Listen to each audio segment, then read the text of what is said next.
வணக்கம். சிறப்பு நேர்காணலுக்கு வரவேற்கிறோம். நிகழ்ச்சியின் இன்றைய சிறப்பு விருந்தினர் ஃபெடரல் இணைய பத்திரிகையின் தலைமை செய்தி ஆசிரியர் திரு ஸ்ரீனிவாசன் அவர்கள். வணக்கம். வணக்கம்.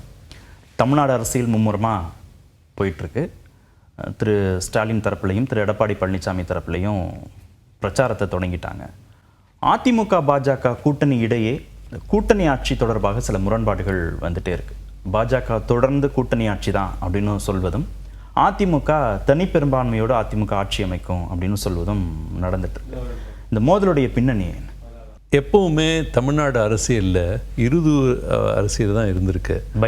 பைனரி ஏடிஎம்கே இல்லை டிஎம்கே, இதுதான் தலைமையை தாங்கி அதுக்கு பின்னாடி மற்ற அரசியல் கட்சியெலாம் அணிவகித்து நின்று அப்படி தான் எப்போவுமே இங்கே இருக்கிற பாலிடிக்ஸ் நடந்திருக்கு.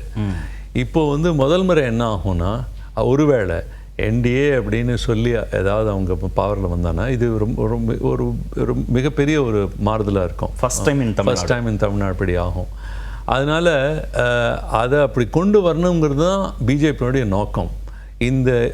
அவங்க ரொம்ப காலமாக ரொம்ப ட்ரை பண்ணியிருக்காங்க, தமிழ்நாட்டில் கால் ஊந்தணும், எப்படியாவது இங்கே நம்ம பாலிடிக்ஸை வளர்க்கணும் அப்படின்னு பார்க்குறாங்க.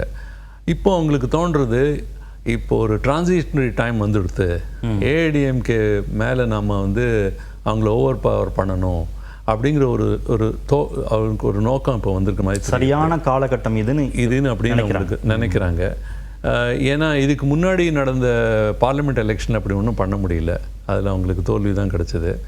இதில் ஏதாவது பண்ணணுங்கிறதான் பார்க்குறாங்க.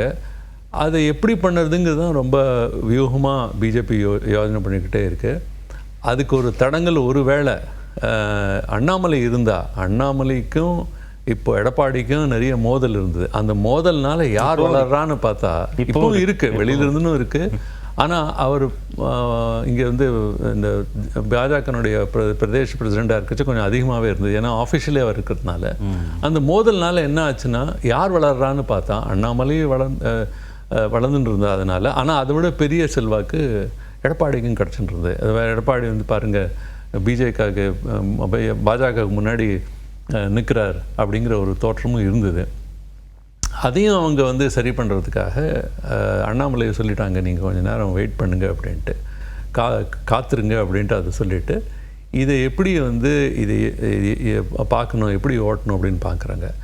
எனக்கு தோன்றுறது, அப்போது ஒரு வேளை எடப்பாடி நினச்சிருப்பார், நமக்கு விக்ட்ரி கிடச்சிடுது, நாம் இனிமேல் எடுத்துகிட்டு போகலாம், நம்ம இதுதான் அப்படின்னு நினச்சிட்டு இருப்பார். ஆனால் இப்போ தான் அவருக்கு தெரியறது, இதுக்கு பின்னாடியும் ஒரு அரசியல் இருக்குது, எப்படி நம்மளை இயக்க பார்க்குறாங்கன்ட்டு. அதுதான் இப்போ நடந்துட்டுருக்கு. நீங்கள் பார்த்தீங்கன்னா அமித்ஷா ஒரு ஸ்டேட்மெண்ட் தரார், அதில் அவர் சொல்கிறார் இது என்டிஏ கூட்டணின்னு. இவர் சொல்கிறார் அதிமுகனுடைய தலைமையை தாங்கின கூட்டணி தான் வெற்றி பெறும் அப்படின்ட்டு. இது தேர்தலில் போக போக இது எப்படி எந்த இதில் வருது அப்படிங்கிற பார்க்கணும். ஏன்னா பாஜக நிற்கிற மாதிரி தெரியுதா இந்த கூட்டணி ஆட்சிங்கிறதுல? பாஜக ஒரு 6 முறை வரைக்கும் இது வரைக்கும் திரு அமித்ஷா அதை பேசியிருக்கிறார். ரொம்ப உறுதியாக இருக்கிற மாதிரி தெரியுதா? உறுதியாக இருக்க அவர் தொடர்ந்து அதை சொல்லிட்டே வருகிறார். இவரும் அதை தொடர்ந்து சொல்கிறார். ஆனால் இப்போ அந்த அளவுக்கு இவர் சொல்லலை. ஆனால் இப்போ ஒரு முறை சொல்லியிருக்கார். ஏன்னா இவர் மேலேயும் ஒரு பெரிய அழுத்தம் இருக்குது எடப்பாடிக்கும். தொண்டர்கள் என்ன நினைக்கிறாங்கன்ட்டு, தொண்டர்கள் எந்த பக்கம் போவாங்கன்ட்டு. ஒரு காலத்தில் இப்படி என்ன இருந்ததுன்னா, நீங்கள் பாஜகவோட ரொம்ப இணக்கமாக இருந்தால் உங்கள் தொண்டர்கள் உங்கள் கூட இருக்க மாட்டாங்க அப்படின்னு இருந்தது. ஆனால் இப்போது அந்த மாதிரி நிலைமை இல்லை, கொஞ்சம் மாறி இருக்கு. பாஜகவுக்கு ஒரு விதமான அண்ணாமலை ஒரு இதை நிறைய பத யாத்திரை அதெல்லாம் பண்ணி அவர் ஒரு விதமாக இங்கே மாற்றிருக்கார் தமிழ்நாடு நிலைமையை. அதிமுக தொண்டர்கள் பாஜகவுக்கு ஆதரவு கொடுக்குறாங்க அப்படின்றீங்களா? எல்லாரும் சொல்ல முடியாது. ஆனால் அந்த விதமான ஒரு முன்னாடி இருந்தமான ஒரு அந்த இது கிடையாது. இப்போது ஒரு அக்செப்டன்ஸ் வந்திருக்கு. ஒரு அளவுக்கு முன்னாடி இருந்த மாதிரி இல்லை, இவங்களை அக்செப்ட் பண்ண முடியாதுங்கிற நிலைமையிலேருந்து மாறி வந்திருக்கு. ஃபுல் அக்செப்டன்ஸ் வந்துதா இல்லையா நமக்கு எலெக்ஷனுக்கு அப்புறம் தான் தெரியும். அது அண்ணாமலைக்கான அக்செப்டன்ஸா பாஜகவுக்கான அக்செப்டன்ஸா? இல்லை, இந்த இதில் பாஜக சேர்ந்து தான். அண்ணாமலே ஒரு நல்ல லீடர், அவங்களுக்கு இந்த ஸ்டேட்டில் ரொம்ப நாளுக்கு அப்புறம் யாரோ கிடச்சிருக்காங்க. இது பாஜக பர்செப்ஷன்லேருந்து நான் சொல்கிறேன், அவங்க ஆதரவாளர் பர்செப்ஷன் இது. அவங்களுக்கு ஒரு நல்ல லீடர்ஷிப் கிடச்சிருக்கு அப்படின்னு சொல்லலாம். அதில் அவர் வெறும் தனக்கேன்னு இல்லை, அவர் பார்ட்டியும் கொஞ்சம் விரிவடைஞ்சிருக்கிறதுனால அதை நாம் சொல்லாகி இருக்க முடியாது. ஆனால் அது எலக்ட்ரோரலையும் மாறலை. அதனுடைய இது இன்னும் விரிவாகலை. ஏன்னா இப்போ கூட அவங்களுக்கு ஒரு பெரிய ஒரு பார்ட்டி இருந்தால் தான் அந்த அந்த த்ரெஷ்ஹோல்டில் க்ராஸ் பண்ண முடியும். அது பிஜேபிக்கு ரொம்ப சரியாக தெரிஞ்சிருக்கு அவங்களுக்கு. ஏடிஎம்கே மாதிரியான ஒரு பெரிய பார்ட்டி வேணும். அது திமுக இல்லை அதிமுக ஏதாவது ஒரு வேணும். இந்த அமைப்புகள் இல்லாதிக்கு தானாகவே வெற்றி பெற முடியாதுங்கிறது அவங்களுக்கு ரொம்ப தெளிவாக தெரிஞ்சிடும். ஏன்னா இதுக்கு முன்னாடி நீங்கள் 2011 பார்லிமெண்ட் எலெக்ஷனில் அவங்க ட்ரை பண்ணி பார்த்துருக்காங்க. அதெல்லாம் எங்கேயும் நடக்கலை. 3வது கூட்டணிங்கிறது எப்போவுமே ஒன்றும் சரி வரல. அதெல்லாம் அவங்களுக்கு சரியாக புரிஞ்சுடுத்து. இந்த கூட்டணி வேணும், ஆனால் இந்த கூட்டணியுடைய சாவி நம்ம கையில் இருக்கணும். இது அவங்க கையில் போயிடக்கூடாதுங்க தான் ரொம்ப அவர் இதுவாக இருக்கார். ஆனால் சங்கடப்படுத்திட்டே இருக்கும்ல அதிமுக கூட்டணி ஆட்சின்னு சொல்லிகிட்டே இருக்கிறது, கட்சி தலைமையை, தொண்டர்களை, நிர்வாகிகளை. அதான் அதை வந்து அவங்கள நீங்கள் சரியாக சொல்கிறீங்க. அது வந்து ஒரு விதமான இரிட்டேட் பண்ணிட்டே தான் இருக்கும். ஆனால் இதில் என்ன வியப்பான இது வேறு விதமான ஒரு விஷயம் இருக்குன்னா, நீங்கள் மகாராஷ்டிராவில் பாருங்கள், இதே மாதிரி நீங்கள் பீகார்லேயும் பாருங்கள். அங்கே எப்படி வந்து பிஜேபி வளர்ந்துருக்குன்னா, பாஜகவினுடைய வளர்ச்சியினுடைய காரணம் எப்படின்னா, அவங்க ஒரு சின்ன பார்ட்டியாக தான் அங்கே இருந்திருக்காங்க மகாராஷ்டிராவில். சிவசேனா தான் யுனைடெட் சிவசேனா, இப்போ இருக்கிற சிவசேனா இல்லை, முன்னாடி ஒருங்கிணைத்த சிவசேனா. அதுதான் அதனுடைய ஆதிக்கம் தான் பெருசாக இருந்தது. இவங்க ரொம்ப சின்ன ஒரு லீடராக தான் கூட ஒரு பார்ட்டியாக தான் இருந்தாங்க. போக போக பிஜேபி வளர ஆரம்பிச்சுடுது. ஒரு கட்டத்தில் என்ன ஆகிடுதுன்னா, அவங்க இது கொடுக்கணும்னு சொல்லிட்டாங்க. 6 மாதம் நீங்கள் 2.5 வருஷம் 2.5 ஆண்டு நீங்கள் வந்து சீஃப் மினிஸ்டராக இருக்கணும், 2.5 ஆண்டு நாங்கள் இருப்போம். அங்கேருந்து அவங்களுக்கு முரண் ஏற்படுது. அது ரொம்ப பெரிய முரணாக மாறி அதில் ஒரு ஸ்பிளிட் ஆச்சு அந்த பார்ட்டியில். அதுக்கப்புறம் அவங்க சிவசேனாவே ஸ்பிளிட் பண்ணி அதுலேருந்து அதெல்லாம் பெரிய உங்களுக்கு மற்ற கதையெல்லாம் தெரியும் அங்கே. ஆனால் இவங்க அது என்டிஏ அப்படிங்கிற இது வந்து அப்புறம் தான் வந்தது. ஒரு காலத்தில் சிவசேனானுடைய தான் அலையன்ஸ் இருந்தது, அது மாறித்து. இப்போ பீகாரில் நீங்கள் பார்த்தீங்கன்னா பிஜேபியினுடைய அலையன்ஸ் இப்போ வந்து என்டிஏ அலையன்ஸாக மாறிட்டு தாங்க. மாநில கட்சிகள் தலைமையில் கூட்டணி வச்சாலும் பாஜக வந்து என்டிஏ கூட்டணி அப்படின்னு சொல்கிறது. அந்த நிலைமை போக போக அந்த காலகட்டத்தில் மாறுறது. அதே மாதிரி அந்த மாற்றம் இங்கே வந்துடுதுன்னு அவர் சொல்ல பார்க்குறாரு. இந்த தேர்தலில் இது வந்து வெறும் பாஜக அணி இல்லை, இது என்டிஏனுடைய அணி.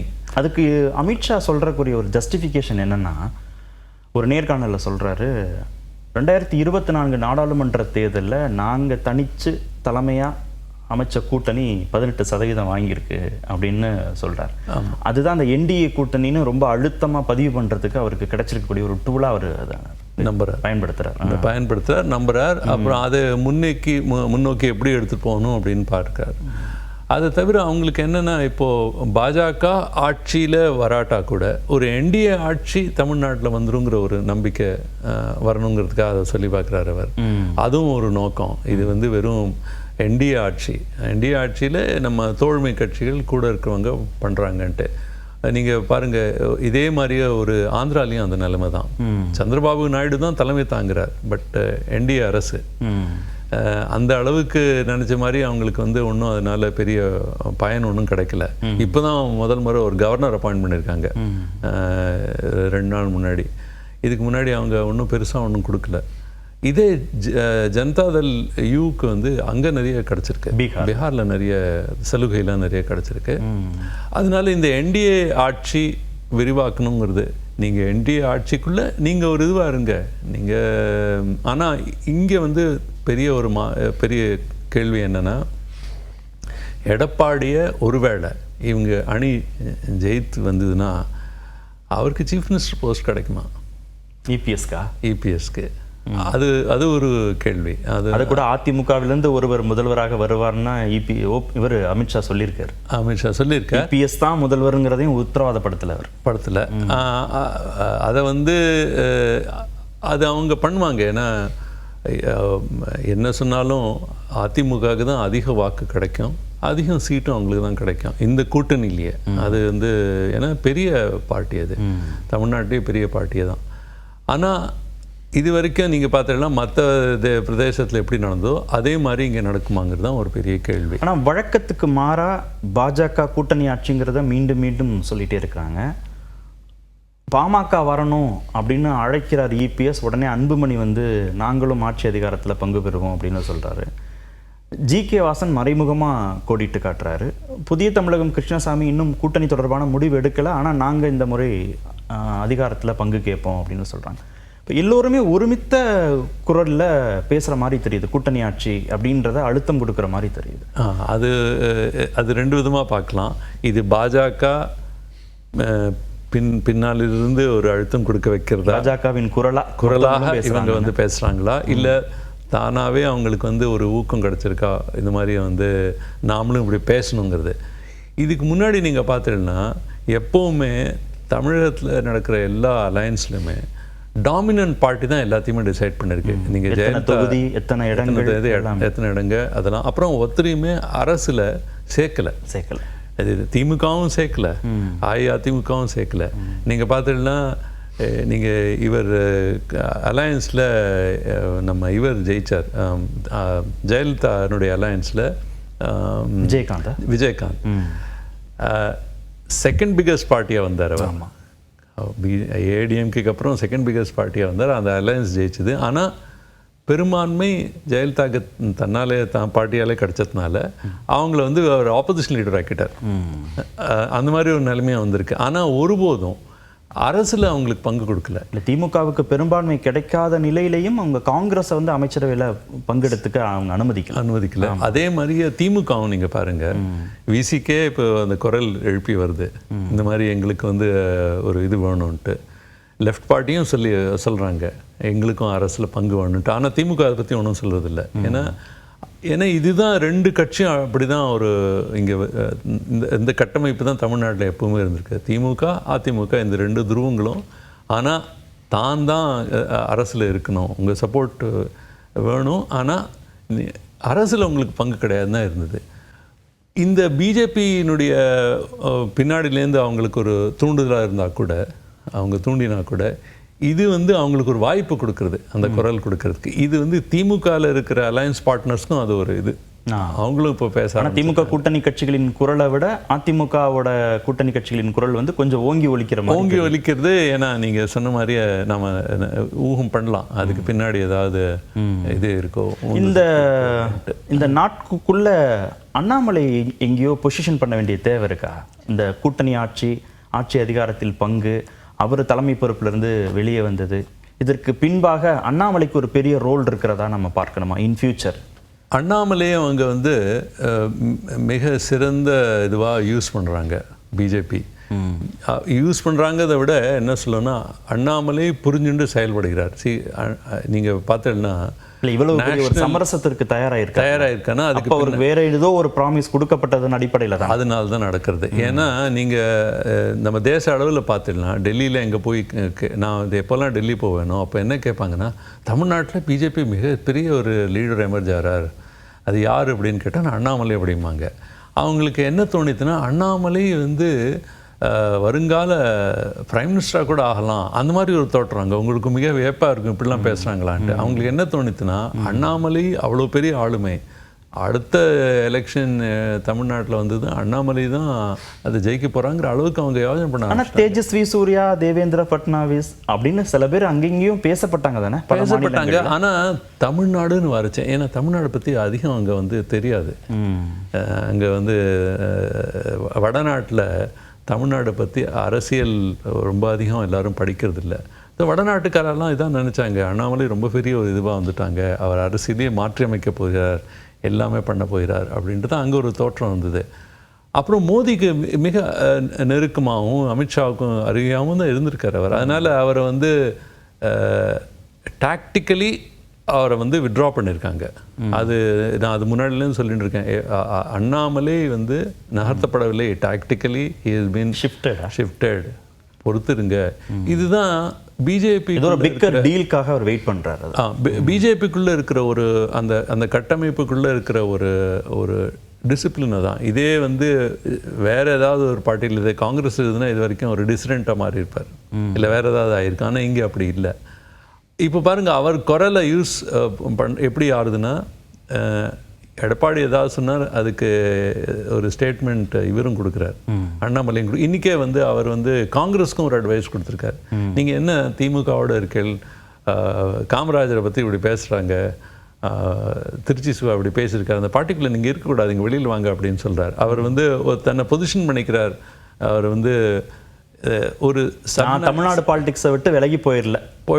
அப்புறம் இந்த தமிழ்நாட்டினுடைய நன்மையாக தான் நான் நினைக்கிறேன். இங்கே இருக்கிற அரசியல் அது வந்து எந்த கட்சி இருந்தாலும், காங்கிரஸ் இருந்தாலும் அவங்களுக்கு நான் அட்வைஸ் சொல்கிறேன். ஏன்னா இது மக்களுக்கு சாதகமாக இருக்கணும், இந்த அரசியல் மக்கள் சார்ந்த அரசியலாக இருக்கணும். அதை மாதிரி ஒரு நேஷன் ஃபஸ்ட்டு நாங்கள் சொல்கிற மாதிரி நான் தமிழ்நாடு ஃபஸ்ட்டுங்கிற ஒரு இது எடுத்துக்கிறேன் நான் அப்படிங்கிற மாதிரி தன்னை இதுபடுத்தி காமிக்கிறார் அவர். எடப்பாடிக்கு ஒரு த்ரெட்டு தானா அண்ணாமலை? த்ரெட்டு தான். ஏன்னா 2 பேருமே ஒரே இதுலேருந்து வராங்க, ரீஜன்லேருந்து வராங்க, அதே பெல்ட்லேருந்து வராங்க. எடப்பாடி வந்து அரசுலேருந்து 5 வருஷம் அவர் ஒரு அரசை நடத்தியிருக்கார். பார்ட்டியும் கையில் அவர் பிடிச்சி வச்சுன்னு இருக்கார். அது ஒரு பெரிய சாதனை தான் சொல்லணும். அஇஅதிமுக அவர் கண்ட்ரோலில் இருக்குது. ஆனால் அண்ணாமலை ஒன்றுமே இல்லை, அதுக்கு வெளியில் இருந்தபோது கூட அவர் தான் இதை வந்து விரிவாக்கியிருக்கார். அவர் வந்து தன்னை வந்து தன் செயல்களால் தொடர்ந்து திமுகவை கடுமையாக விமர்சித்து ஒரு கட்டத்தில் வந்து ஆப்போசிஷன் வந்து பிஜேபியா இல்லை ஏஐடிஎம்கேன்னு வேறு வந்துடுது, அந்த நிலைமை கொண்டு போயிட்டார். அரசுக்கு வெளியில் இருந்துட்டு ஆப்போசிஷனை எப்படி பண்ணணுங்கிறத இவன் மிக சிறந்த இதாக பண்ணியிருக்கார். அது நீங்கள் உங்களுக்கு ஞாபகம் இருக்கும், அவர் சொல்லியிருக்கார் கரப்ஷன்லாம் நான் இங்கே பெருசாக கொண்டு வர போகிறேன், இதுதான் ஒரு ஃபஸ்ட்டு எபிசோட், செகண்ட் எபிசோட் அப்படிலாம் சொல்லிட்டு இருந்தார் அண்ணாமலை.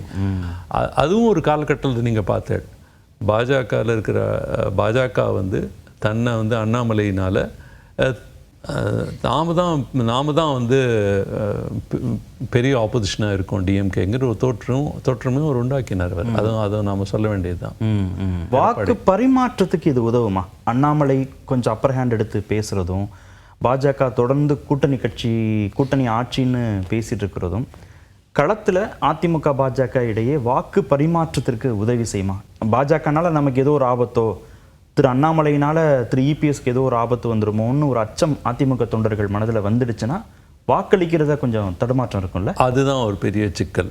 ஏன்னா மற்ற பிரதேசம் மாதிரியே இங்கே பாஜகவுக்கும் ஆர்எஸ்எஸ் ஆதரவாளர்கள் இருக்காங்க, அவங்க இயக்கமும் இங்கே இருக்குது. ஆனால் பூத் லெவலில் 2 பார்ட்டியுமே ஏஐடிஎம்கே டிஎம்கே அவங்களுக்கு ஒரு மிக சிறந்த ஒரு நெட்வொர்க் இருக்குது. அது வந்து கட்சி கையில் தான் இருக்கும். அதனால தான் எப்போவுமே கட்சியை தன் கையில் எடப்பாடி வச்சுன்னு இருக்கார். ஓட் போடுறதுக்காக யாராவது வாக்காளர்கள் பூத் வரைக்கும் கொண்டு வருது அந்த தொண்டர்கள் தான் பண்ணுவாங்க. அந்த தொண்டர்களை எப்படி மனமாற செய்ய முடியுமாங்கிறது தான் ஒரு பெரிய கேள்வி. அதனால சேலஞ்ச் வந்து பாஜக முன்னாடியும் இருக்குது. இவங்க மேலோட்டமாக என்ன வேணால் பேச, எலெக்ஷனுக்கு அப்புறம் கூட இதை பற்றி பேசுறதுங்கிறது கூட சரி, எலெக்ஷனுக்கு முன்பே பேசுறது வந்து ஒரு அதிமுக தொண்டர்கள் மத்தியில் பாஜகனால ஒரு ஏதோ ஒன்று பாதிப்பு வந்துருமோ அதிமுகவுக்குன்னு யோசிக்கிறதும், அண்ணாமலை முன்னிலைப்படுத்தப்படுறதும், அண்ணாமலையை நீக்கணும் தானே இவங்க தீர்மானமும் போட்டாங்க அதிமுக தரப்பு. அதை வந்து எப்படி இப்போது எடப்பாடி கையாளுறாங்கிறது தான் பார்க்கணும். அவர் வந்து தொண்டர்களுக்கு எந்த விதமான ஒரு மெசேஜ் தரார், இது வந்து அதிமுகவே அழிந்து விடுமோ அங்கிற ஒரு நிலைமை வராதிக்கு இருக்கணும் அப்படிங்கிற ஒரு இது வந்ததுன்னா அதிமுக தொண்டர்கள் மாறுவாங்களோ? அது எப்படி ஒரு சூசமாக அவர் சொல்கிறாருங்க. பிரம்மாண்ட கட்சி ஒன்று கூட்டணிக்கு வரும்னு சொல்கிறாரு. ஆமாம், பிசிகாவை அழைக்கிறாரு, இடதுசாரிகளை அழைக்கிறாரு, காங்கிரஸ் அழைக்கிறாரு. அப்போது பாஜகவை வச்சுக்கிட்டு இவங்களெல்லாம் அழைக்கிறாருன்னா என்ன யோசனையில் இருக்கிறாருன்னு புரியல. அதை தான் அவர் சொல்ல பார்க்குறாரு. இந்த மாதிரி அஇஅதிமுகனுடைய பலம் அதை நீங்கள் உணர்ந்துக்குங்க. நாங்கள் வந்து வெறும் ஒரு கூட்டணின்னு சொல்லி அதுக்கு அடங்கலை, பாஜகவுக்கு சொல்கிறாரு. ஆமாம், அதுக்குள்ளே நாங்கள் அடங்கலை, நாங்கள் வந்து ஒரு கூட்டணியும் நாங்கள் கூட பண்ணலாம், ஏன்னா அதுக்கு முன்னாடி பண்ணியிருக்காங்க. அதை தான் அவர் சொல்ல பார்க்குறார் அப்படின்னு எனக்கு தோன்றுறது. அது யதார்த்தம் என்னன்னு போக தான் நமக்கு தெரியும்.